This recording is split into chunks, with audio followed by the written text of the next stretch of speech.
Trump agrees to delay U.S. South Korean military exercises to ease tensions with North Korea. 2 days after he taunted North Korea about his nuclear button, President Trump indicated Thursday he would postpone long-planned joint U.S. military exercises with South Korean forces to ease tensions on the Korean peninsula during the Winter Olympics. Trump told South Korean President Moon Jae-in in a phone conversation that he would agree to deconflict the Olympics and our military exercises so both nations focus on ensuring the security of the Games, the White House said in a statement. The Olympics torch-lighting ceremony is on February 9 in the South Korean town of PyeongChang, about 60 miles south of the world's most heavily armed border, and the Games will run until February 25. Moon had requested the delay last month, and Trump's belated agreement came as Seoul and Pyongyang re-established an emergency hotline on the border and moved to start bilateral talks there on January 9, a nascent thaw that largely left the United States on the sidelines.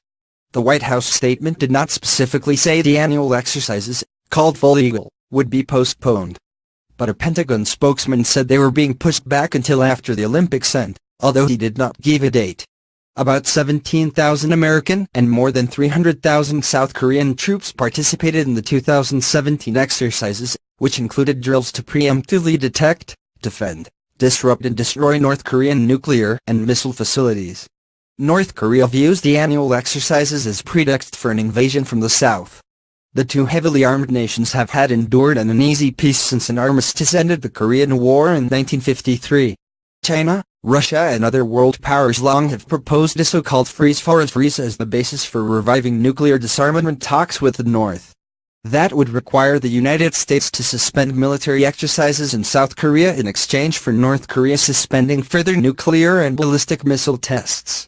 Successive U.S. administrations have strenuously rejected that linkage, saying U.S. military operations on the peninsula are defensive in nature, and thus legal under international law, while Pyongyang's nuclear tests are in violation of multiple United Nations resolutions.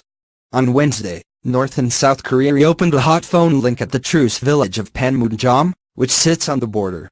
Liaison officials from the two governments spoke for about 20 minutes, exchanging names and technical information, Seoul's unification ministry said. While the United Nations hailed the apparent de-escalation, the White House has eyed the contact warily, worried it might be left out of talks in which Moon would offer overly generous concessions to North Korean leader Kim Jong-un.